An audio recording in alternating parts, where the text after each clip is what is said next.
the game of now and taking these actions, they do take effort, they do take energy, Right. and it does require adaptability as well. Because when you take an action, it doesn't mean that you know what the rest of the roadmap is going to look like. One of the principles of playing the game of now in your life is to know that you don't have to know the last step in order to take the first step.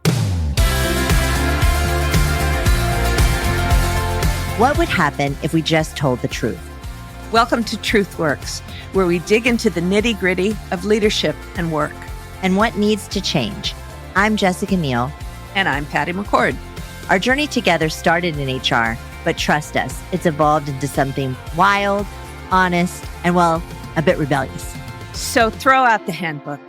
We're here to redefine rules to work for us, not against us. Let's dive into another episode.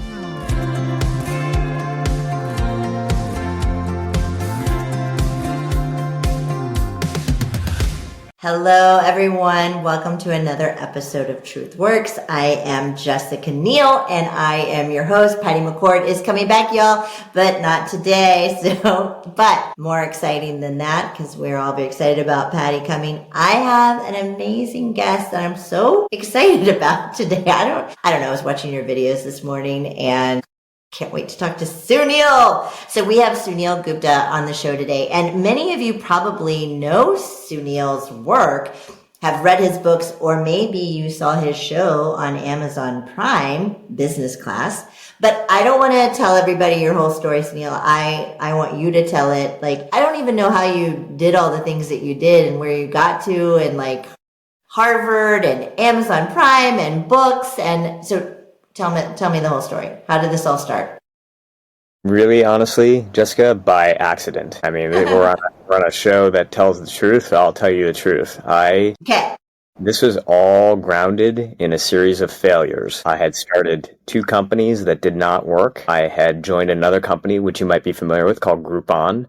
And I was sort of their first head of product development. So very early on the team, and we went through this explosive growth period where Forbes magazine called us the fastest growing company of all time. Mm-hmm. And then we just kind of imploded. Mm-hmm. And so, I had sort of not a great track record, and the New York Times was doing a story, this is 10 years ago, on failure, on people who fail. And they chose whose photo to be the cover of this article? My photo. Wow. My story. Did they ask your permission? Well, yeah, I mean, they sort of attended a talk that I had given. So, it was out there publicly, and I talked pretty openly with a group of entrepreneurs about my failures because I felt like it was an important story to share. Yeah.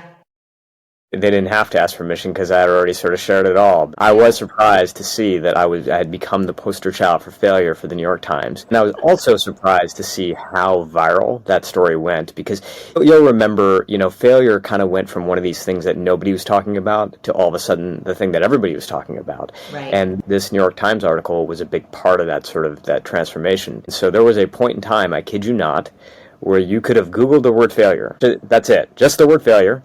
And my face most likely would have been your top search result. Your name was really like in the dictionary. Like, look it up really in the dictionary. There's my name. I there got that. There's my face. Well, I mean, kind of cool. Yeah, well, so, in the beginning, I'd say it was kind of a bury my head in the sand kind of moment. Did you feel ashamed about it? I did because, I wanted to be perceived as successful. Right. That was it. And I think that for me, even though I would sort of laugh about it with my friends at the bar, like, it was one of these moments where it's like, this is how I'm going to be known now. But, a mentor of mine gave me a piece of advice. And what she said to me is, hey, long-term success comes from short-term embarrassment. Huh. And if you can learn something from it, if you can do something with it. Yeah. So one day I got the idea to start emailing all these people that I admired, people who had no idea who I was, this article. I would literally find their email address, and I would send them a link to the article, and I'd say, hey, as you can see, I'm the poster child for failure. I don't know what I'm doing.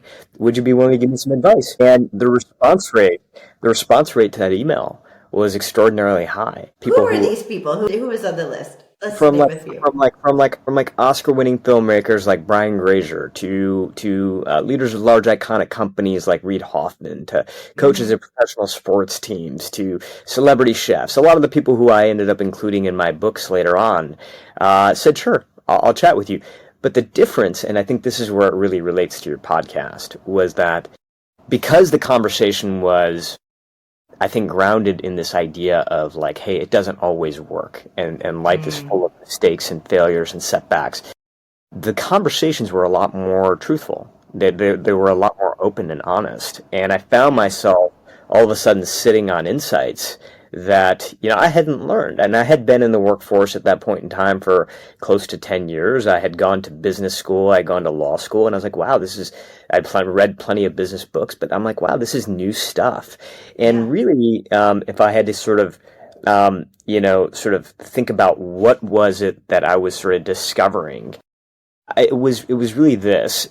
When I was really trying to figure out what separates people who end up sort of, being able to build momentum in their lives and in their careers versus those who don't.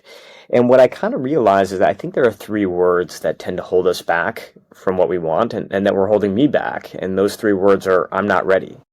I'm not ready, right? I'm not ready to speak my mind. I'm not ready to run with that idea. I'm not ready to step into that role. And the thing that I realized, here's the biggest sort of twist in my sort of thinking, was that I had been trying to figure out how people who exceed at a very high level get ready to go do what they do.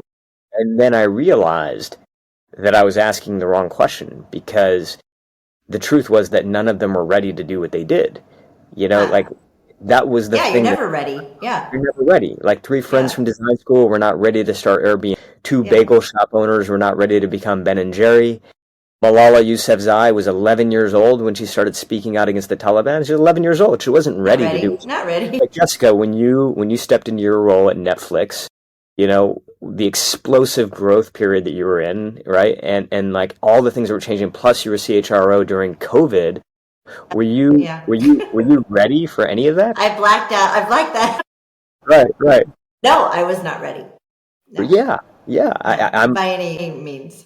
That answer is right now, after interviewing thousands of people who I think have excelled in their careers, I have gotten that same answer every single time. There's not one person who has said to me, yeah, no, I was absolutely ready. But if you look at the way that we sort of tend to operate our careers and sort of our moves, we hold ourselves back often from going at the next thing or the thing that it's really calling to us, because we feel like we have to hit this moment of readiness before we act. And so if I have any call to action that has come out of, being the poster child for failure, followed by 10 years of research and studying extraordinary people, it's this: play the game of now, not the game of someday. Yeah. The game of someday is the game that most of us play, which is that we wait for this idea of readiness in order to take action. And the game of now flips that on its head. Instead of waiting for courage or readiness to take action, we take action and we let courage catch up along the way. That sounds so scary, though. But yeah, it is. But it was scary for you when you stepped into your role. It's scary for anybody. So and that's the thing, is that fear is actually quite normal. It's actually part of the game. And by the way, it's always scariest before you start. That's not my line. That's Stephen King. It's scariest, and so that's the only antidote to that fear, to that level of scariness, is actually the action itself. And that's sort of the mind twist, because it doesn't quite add up. You're looking to plan, you're looking for skill, you're looking for all these things that will sort of quell the fear and make it go away so that you can take action. And as it turns out, the only thing that's going to take away the fear, the only thing that's going to undo the fear, is the very action itself. Yes. So conceptually, that all makes sense. So, but just take an action. But let's talk about these extraordinary people that you studied and that you researched. What was it in terms of action that they were doing? Because I think about, even my career, just like you, like I don't even know. It's all by mistake. I don't even know how it happened. Right. Yeah. But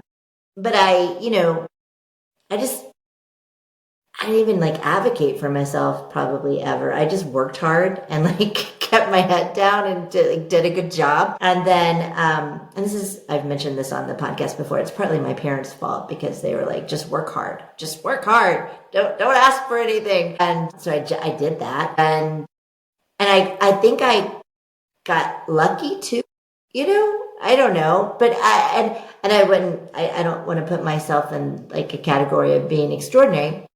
But I got a lot of opportunities that a lot of people don't have the opportunity to get, right? So I'm just curious with these extraordinary people, what were the commonalities of the actions that they were taking, or what were they doing? Well, I think it's a lot of I guess. I think it's a lot of mentioned. Hard work, I think, is an essential part of it. And I think grit is a part of it. And one of my favorite sort of, I think, topics that I think I didn't understand very well is that managing your energy is a big part of it as well. Because the game of now and taking these actions, they do take effort. They do take energy. Right. And it does require adaptability as well. Because when you take an action, it doesn't mean that you know what the rest of the roadmap is going to look like. And so one of the principles of playing the game of now in your life is to know that you don't have to know the last step in order to take the first step. Right. But as soon as you take that first step, things will start to emerge, and then you take the step after that and the step after that. And that's adaptability. And so that's a big part of it. And managing your energy along the way is another part of it as well. But I would say that, I feel like you're probably being maybe a little bit too humble, because I think that, I know you worked hard, but there were also probably moments where you raised your hand, or at least when people said, "Hey, Jessica, are you ready for this?" Even if you I did. I was like, yes. You were like, yes, and then maybe inside I did not believe I was, but I wanted that job, or I wanted, whatever. Yeah. Yeah, and so you take the plunge, and you let sort of all the stuff that you feel like is missing catch up along the way, and it does. And I think that this is, like you said, I think that this is scary for people, right? It really is. But at the same time, it's also very exciting for people. Professor. Extraordinary people, did you see a lot of fear with them in what you researched? Really? Okay. Yeah. No, totally. That's I think the thing that sort of surprised me the most is I think what I saw them as in the beginning was fearless, and what I saw them as in the end was courageous. And courageous is different than fearless. When we think about sort of what are the necessary ingredients for courage, it's a lot of what we're talking about, but it's also fear. You actually need to have fear in order to be courageous.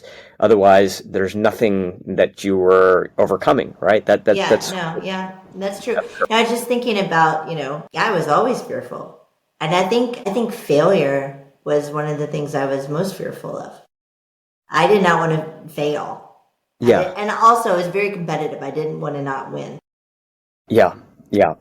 And uncertainty, a big part of it as well, right? So I think the fear of failure was the obvious one for me, but the lack of certainty and how paralyzing that can be as well. So if I don't have a step-by-step map on how everything is going to work out, maybe I don't decide to take that first move until I figure out what the map is going to look like. All right. And look, I think that's a reasonable way to think. It's just that it's very hard to draw a map these days, right? Because things are changing so quickly, and way, way faster today than they were even 5 years ago, right? With AI refashioning the way that we do things, the geopolitical climate, the way that like the skills that we need today are going to be different than the skills we need tomorrow. There's so many different ways that sort of that the chessboard keeps moving. And so the idea of being able to sort of plot your moves, I think, is becoming less reasonable. And I know you see this. When I talk to CEOs of companies, one of the biggest things I hear now is that we used to have these 3 to 5 year plans that have now turned into 6 to 12 month plans. And even those are right. And even those, I know, I always hated the 5-year plan. I'm like, how do you have a 5-year plan? Like 3 years is even a push. Like, I don't even want it to happen tomorrow, like, especially if you're in like a high scaling business, it's really hard to predict what's going to happen a year from now. Yeah, exactly. And especially if you're disrupting and, you're sort of making it up as you go along. And Yeah. and that I think that's a really interesting point, because as we start to kind of figure out these things along the way, that can be exhausting for people. I think that It is. there's a real, like, there's, we're in an exhaustion epidemic right now, right? I mean, Mm-hmm. 70% of the workforce says they're exhausted, and we're also at a period of very, very high uncertainty. And I think those two are related, right? Yeah. And so we know how to manage our time. I think most of the people who are listening to this have some type of time management tool. They've probably read an article or a book on time management or learned it in school. We don't know how to manage our energy. And one of the things that I've realized is that when we look at high performing, high momentum teams and leaders versus those who tend to sort of not reach their potential, the ones that don't reach their potential, very rarely do I think they run out of time, but I think they often run out of energy. They simply don't have enough. But what's a good example? Tell us an example. Yeah. I mean, even when so you're working in venture capital right now. I spent a year working inside Kleiner Perkins, and we would look at these startups that were sort of at the kind of borderline, like they hadn't broken out, so they had not found product market fit. Right. And we would look at two types of runway. One was their financial runway. But the second question that we would ask that was a little less measurable but equally important was, what's their emotional runway right now? Literally, how much energy do they have? Do we feel like the founders are getting tired? Do we feel like the team is do we feel like they're still vitalized to be able to go out and do what they need to go do? And, the mistake that I think investors, I think startup entrepreneurs, I think teams and leaders sometimes make is they pay attention to sort of, quote unquote man hours, or they pay attention to, how are we financially resourced? But you can have those things. And if the team is exhausted, then it doesn't matter. They don't perform at their level. And I hear this all the time. We've got the resources. We've got the time, the board is on board, all the stuff that we sort of need. But if the people are tired, then you're not operating at a capacity in which you need in order to go succeed. But it's a little bit sort of, I think, frustrating sometimes for leaders, because it's like, I know how to manage time. That's something I can do. And I know how to manage a plan, at least as far as I can see. But I don't necessarily know how to manage my energy, and I don't necessarily know how to manage the energy of the people around me. Right? And that's yes. No, I love this. So we're gonna get back to like, how do you actually do that? Because I know you have some tips, but I want to get back to your story for a second, because we got off track. So you kind of stopped it, like you started calling these extraordinary people and emailing them, and they started talking to you. Then you started doing this research. Well, then I started to write. Writing is something that I started my career as a speechwriter, and then I became. Yeah, I don't know if I knew that. Yeah. So my first ever job was in President Clinton's White House as an intern, and that turned into a job. I was on the How speechwriting. fun was that? Oh, it was fun. I mean, but it was a very strange time. This was 1998, dating myself. Did you have to write any speeches around the Monica issue? No, I didn't. But all that was happening. But all that was happening at the time. And so by happening, I mean, she was an intern in 1995. I came 3 years later, but the whole sort of the story coming out. Yeah, in 1998. And so I was there when that was all happening, which was a wild time. But looking at what's happening today, it was almost like that was kind of a walk in the park. I know. But I got to write for, at that time, First Lady Clinton. I got to write for Vice President Gore. I worked on a couple speeches for the president as well, as part of a team, and it was great, and I really enjoyed writing. But I started to kind of shift more into tech. I thought what was happening in Silicon Valley at the time was really exciting. I went back to school. I learned how to program. Started my first couple of years as a computer programmer, but I was never very good at it.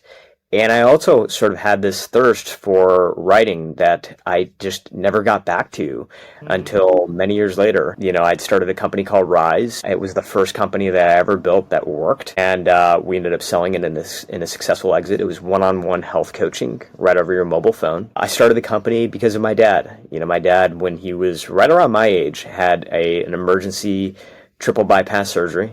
It was one of those situations where I literally, I was like, a kid. He dropped me off to school and he said, "Hey, I've got this routine medical appointment and I'm going to pick you up after school right here by the flagpole." And school bell rings and I go out there and he's not there. And the reason he's not is because right in the middle of the medical appointment, he collapsed, he had a heart attack. Jeez. And we were so lucky. Thank God he was at a medical appointment. Already in a hospital. He was already in a hospital, so they were able to take him right to the OR. Yeah. Emergency bypass surgery and saved his life. Jeez. And he was very young. He was in his 40s. He ended up sort of turning his entire life around. Learned how to eat, learned how to exercise, learned how to get a good night's sleep. And it's been over 30 years. At that time, I remember doctors being like, if he doesn't change his life, he's got maybe another 10 years to live. And it's been over 30, and I talked to him yesterday, and he and my mom had just taken a 2-mile walk. So amazing. It's amazing. And he had the help of doctors. He had the help of nurses. And I wanted to make that type of care more affordable for people. So I started this company called Rise, which is one-on-one health coaching right over your mobile phone. And when we were bought by a company called One Medical, that expanded into being able to connect with the PCP or connect with the nurse or even connect to mental health professional through these micro interactions.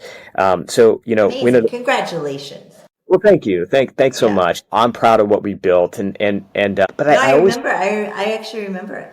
Yeah. Thank you. Yeah. Well, part of it was getting back to your question. Like, I was learning these lessons from these leaders as I was building the company. So, the article on failure came out before that. So I was doing this kind of in parallel, but to help my company. I was like, what am I doing wrong? And how do I apply that to what I'm building now? How do I not make the mistakes I made before? But what I wasn't doing, and I started to do, was I started to write about it. So as I was learning lessons, I would journal, and then I found that the journal entries were starting to make enough sense that I could submit them as articles, and I did. I started to submit articles to Fast Company and to Fortune magazine, and some of them got rejected, but some of them got printed, and eventually, enough of those articles were written where I said, hey, maybe this could be a book. And so shortly after we sold the company, I joined the faculty at Harvard Medical School because that kind of was the area, it was the lane that was developing for me, which is the intersection of well-being and leadership, and started to deepen that work. And eventually, in 2021, I got my first book published. No, congratulations. I mean, what a wonderful story. You go from being like the Google face of failure, and then, you become this entrepreneur who is disrupting health, and you're writing books and you're studying extraordinary people. I mean, to be part of Harvard, I mean, that's sort of, I don't know, a lot of people's dream. Yeah. Well, yeah, and I'm here to tell you, and I know it sounds cliche sometimes, but it's just true, which is these failures can be your stepping stones. They really can. But the catch is that you got to learn from it, because I do know people who are sort of failing over and over again, but they're not necessarily taking the time to reflect and learn, And for me, what it did is it just opened up this field of learning, and that today, that is my world. I like things to be simple. I'm a dad. I've got 2 kids. We are sort of raising a family. My wife works full time, and so for me, simple is really good. And my world is pretty simple, and it's just it's really a loop. On one side of the loop is learn, and the other side of the loop is share. And that's what I do day in and day out. I learn from people who I think have been able to experience things in a really sort of, I think, visceral way through their work experience or through their research. I'm constantly learning. And then as quickly as possible, I'm sharing. And that sharing comes through my books. It comes through articles. It comes through the television show that I host. And I love it. Yeah, you host a television show. Yeah. So cool. Yeah. Talk to us about this television show. Tell the listeners about it. So, okay, here's the funny story behind it, which is that, have you ever watched a show called Schitt's Creek? Yeah, love that show. Okay, all right. So funny. And every time I talk to somebody who, or I watched a couple episodes, I'm like, how can you just watch a couple episodes? It's one of the best shows ever made. So Jessica, I'm one of those people who's only watched a couple episodes. I have to go back. I know. I have to go back and really do this. But Yeah. the You the do. um the son in the show. What's his name? Yes. Okay, Oh, yeah. I don't know because why he's you're making me forget. Yes. not a father in real Yes. life. So his he was basically going to host a show, and that show was going to be sponsored by American Express. It was basically like Anthony Bourdain for leadership. Okay. And what ended up happening was that they were going to start filming that in March of 2020. So Yeah. obviously the world shuts down, doesn't happen, and so they indefinitely postpone it.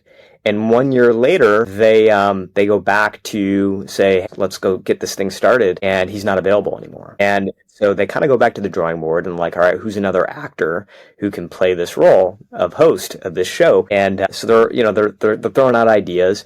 And one day, one of the people from the casting agency is at the airport. I believe she was at JFK, and she sees my book that had just been published in the bookstore, and she picks it up.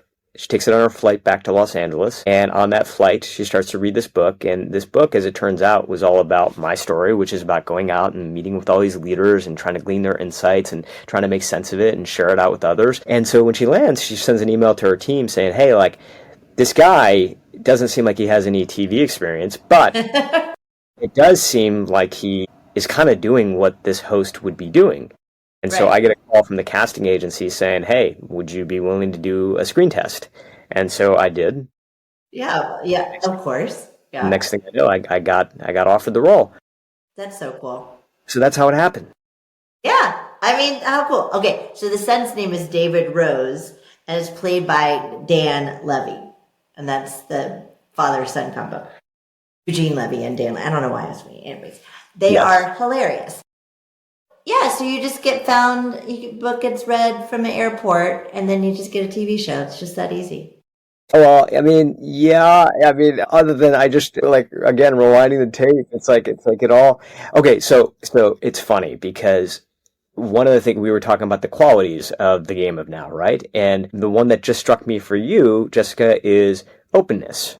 Uh-huh. Right? Do you feel like that's been a big part? You mentioned hard work, but do you feel like openness to new experiences has also been Yeah, I was always open. okay? I'm a big believer that you never know what's around another corner.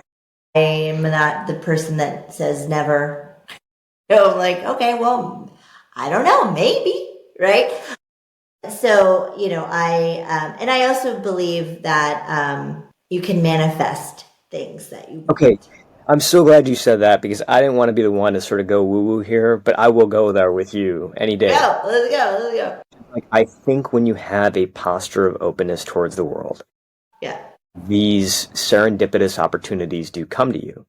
yeah. But I do think that the more closed off I have been, where it's like, no, I know the path here. I know exactly what steps I'm going to be taking. That's when the serendipity started to go away. So, Yeah. so getting back to your point of like, oh, hey, all of a sudden somebody picked up a book and you got a TV show. Yes, that is true, and it is a funny story. But my posture towards the world had completely opened up at that point in time. I had sort of a sense of what it is I enjoyed doing. I knew I wanted to learn things. I knew I wanted to share them. I knew that I loved to write. I knew I loved to tell stories.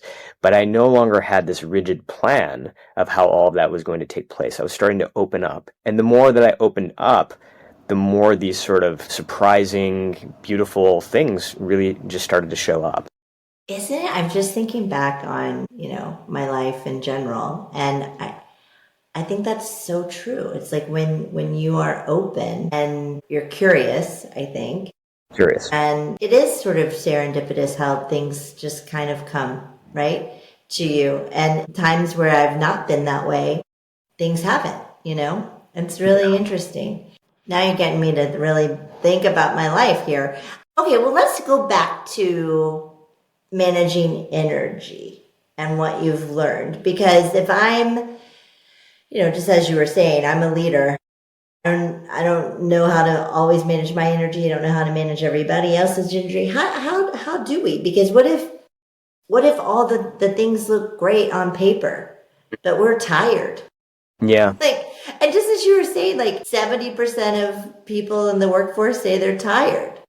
And then, the other point you made, which I think we're all aware of, is everything right now is kind of uncertain. You really don't know day to day what's going to happen. And that is exhausting. That's exhausting. So, our go-to tool for managing energy and for dealing with exhaustion has largely, especially in the United States, been vacations.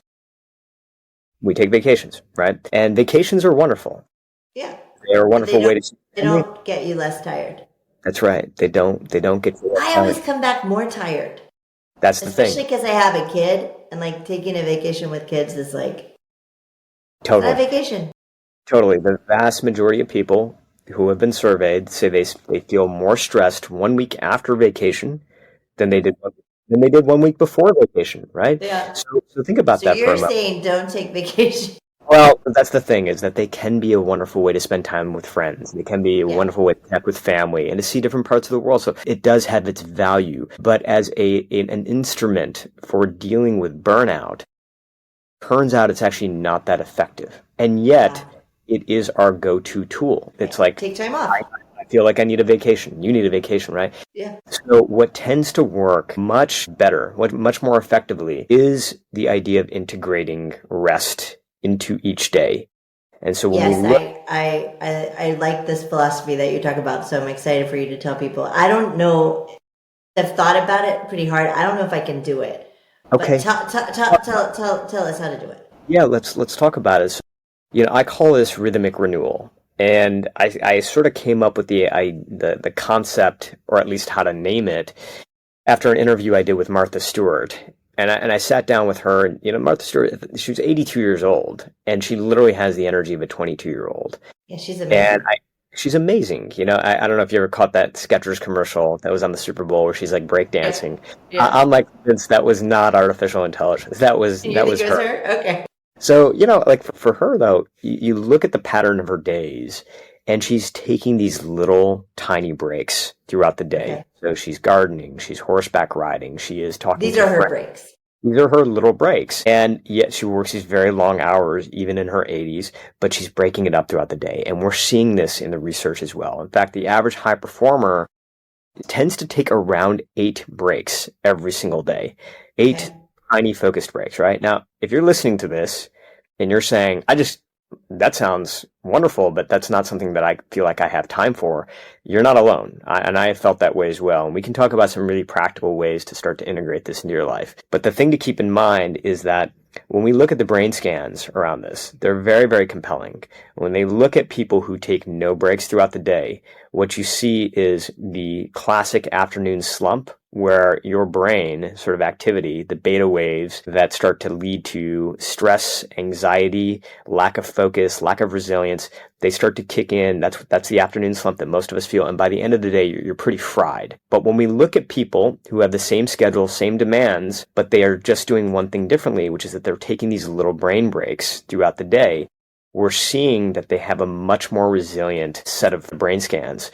Their focus, their resilience, they're able to stay much sharper, they're more collaborative, they're more creative, and that sticks throughout the day. The number one thing that I hear from people who I have been practicing this with, and I see it over and over again, is they say that for the first time in my career, I actually feel as much energy at the end of the day as I did at the beginning of the day. By taking these little methodical breaks and staying consistent about it throughout the day.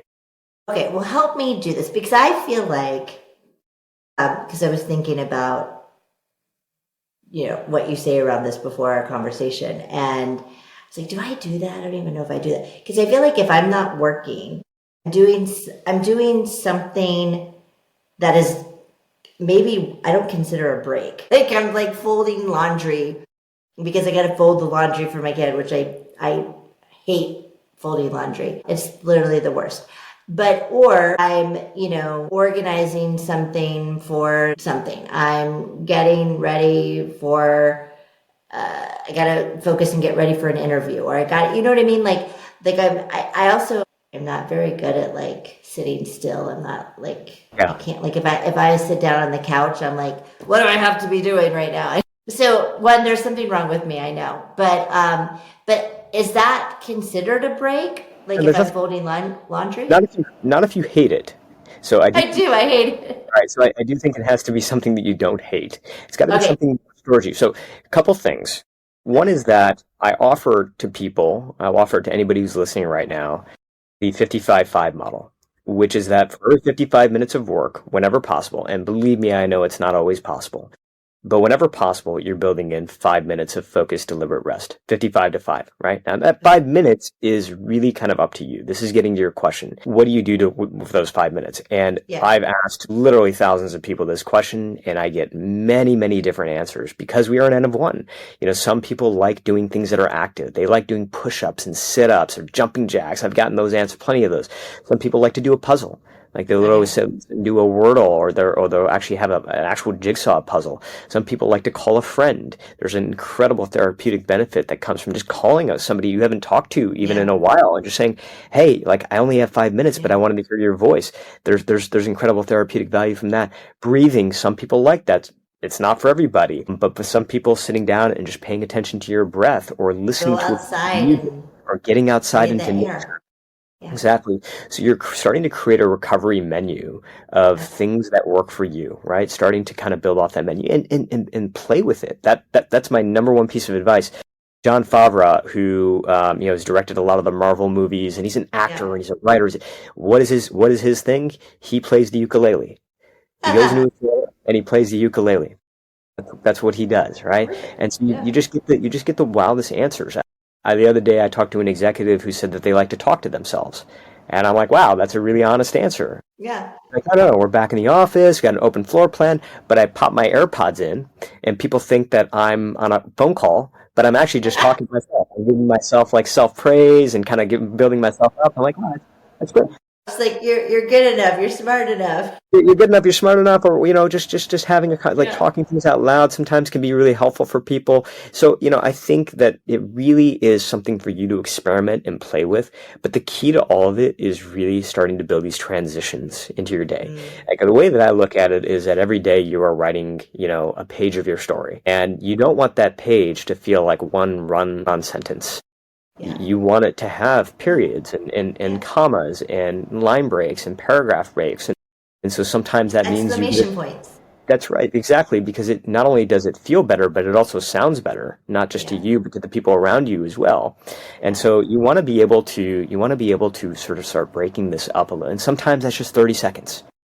That's all I have time for. It's 30 seconds. Yeah, it's a really good reminder. Okay. I'm going to try it. 55 minutes. I'm probably not going to be perfect, but I'm not going to fold laundry. I'm going to do something that I like. I'm haven't decided what I'm going to do. Maybe I'll do various things. I might go outside. I heard you say get out in nature. Yeah, that's wonderful. Just getting out, getting fresh breaths. That's sometimes all you need. But if I'm a leader and my team is tired, how do I get their energy back? So, 55-5 model is not just for you, it's for everybody. It's for them too. But how do you convince your team to do it? Okay, so do you do it together? You can. I know teams now that take walks together or go and do something like do a breathing exercise together, and they're experimenting with different things. But what I would say more than anything else is that if the next time you're calling a meeting, let's say you're calling a 2:00 meeting, I would challenge any leader who's listening right now to start the meeting at 2:05. Let's see what happens, right? Because, by the way, trying to end a meeting 5 minutes early, it hardly ever works. 5 minutes late works like a charm. And what will end up happening once you send that 2:05 invite out is people are going to be like, why is this meeting starting at 2:05? And that's the opportunity, because you get to explain in that moment that you're starting to build these 5-minute breaks into your hours in order to be able to restore yourself. And that is to give them permission. And here's why that is so important. We have been conditioned to view rest as a reward. You have to earn your rest. Right. Okay. Yeah. So like you work hard, get some rest. Work a little bit more hard, get some rest. Get through your to-do list, get some rest, right? And that sounds like the attitude of a hard worker. That sounds like the attitude of a high performer. The problem is that it's very much out of touch with the science of human performance. What the science of human performance tells us is that rest is actually not a reward. It is a resource. Okay. So in other words, it's not a reward for what you have just done. It is also a resource for what you're about to do. And when we can start to kind of build as leaders, that mentality in of, hey, it's not just a reward. I actually want you to show up sharp to this next meeting. Right. I want It's a tool. you to perform well. It's a tool, right? Yeah. A hard work ethic requires a disciplined rest ethic. And we're not going to wait until we get a vacation or a long weekend. We're going to build it into our schedule so that we can increase our capacity, right? And I think that's really the crux of it all, which is that we're not doing these things so that we can mellow out necessarily. We're doing these things so that we can increase our capacity to do hard things better. Yeah, no, absolutely. It's so funny because you're making me think of something. So my son turned 6 today and he's in kindergarten. Yeah. And so happy birthday, Hudson. I love you. But he came home from kindergarten. He had got a new teacher this year. And, I'm like, how do you like Miss Janet? And he's like, well, I don't. It's not going very well, Mom. And I was like, what are you talking about? And he's like, well, Miss Janet doesn't let me have any brain breaks. And I need more brain breaks. And I was like, no, you don't. You have plenty of brain breaks. Maybe I'm being a bad parent here. But anyways, I think what you're talking about is giving your brain a break. Giving your brain a break so that it can be at higher capacity. Yeah, like right? Rest your brain for a minute. Rest your brain so that it can perform better with the next thing you're about to do. Yeah. Right. Yeah. So I think if I could, like, if there's going to be anything that I would love for anybody who's listening to take away from this, the next time you're about to take a short break and you feel like, oh, but I have too much to do and there's too much going on and I would feel terrible about the idea of taking a break, I want you to just repeat the mantra: rest is not a reward, it is a resource. I love it. I'm gonna repeat the mantra because you're right. You feel bad. Like, I feel bad if I'm taking a break. I'm like, I should be working. Like, yeah. Oh gosh, I could talk to you for 10 more hours. This is so fun. But I know you have a life outside of the Truth Works podcast, so we're not going to keep you forever. But we always do ask our guests to leave like a nugget of advice, like the best advice that you can give, even though you've already given so much great advice, especially the last thing you said. But what is it that you want to leave the listeners with besides what you just said? Well, I don't think any of us can do this alone. And I think that's like, I'm so heartened by what you do with your work, Jessica, because I think you do pull together community. It's very clear. Look, I mean, the research is very clear on this, and the longest running study on happiness ever conducted. I got exposed to it when I was in Bhutan, which is the only country in the world that measures itself based on what they call gross national happiness. And I was out there doing research, and they're the ones that introduced me to the study. And the executive director of this study that has been running for over 80 years was asked, hey, can you boil down all this 80 years of research on happiness to one sort of principle? And his answer was to never worry alone. Never worry. And so, look, I think that to the extent that we keep things bottled up, it not only affects our health, but it also affects our work life, our home life, relationships. And so one of the healthiest things that you can do, not just for your health, but also for your work and for your creativity, is to take walks with friends and just be open about your problems. Don't treat it as sort of necessarily that you're complaining or venting. It's just you're being open, you're being honest, you're telling. And I think that you can talk about the positive stuff as well, but be open about what you're going through, because I now realize, after surveying thousands of people, like, gosh, I don't care who you are and what you're doing with your life and how high of a performer you are perceived to be. Every single one of us is going through something right now, and chances are the thing that you're going through is something that somebody else is going through in your life as well. Even if the circumstance isn't the same, the emotion behind it is. So never worry alone. God, I love that. But I'm not even going to do a career confession today, because I feel like you left it on such a wonderful note of, like, don't worry alone. I mean, that's so important. And I often do worry alone because I feel like I don't want to burden people with it, but I'm gonna take not just that, but so much advice that you gave in this podcast. And I'm just so grateful that you came on and that we got to hang out, because I'm a huge fan and I know our listeners are gonna love this one. So thank you so much. Grateful to you, and sending everybody out there my very best. Yay. Well, thank you again. Okay, wait, before we go, if people want to know more about you, where do they find you? You can just go to my website. It's just Suneel Gupta. And your show that we were talking about is on Amazon Prime. And if you look up Business Class, you'll find the show. And you can probably buy his books on Amazon too. Yeah. All roads lead back to Amazon, right? It all leads back to Amazon, man. It's so true. Well, thank you so much, Neal. I really appreciate it. It was a joy. It's been really fun. Thanks so much. Thanks for listening to Truth Works.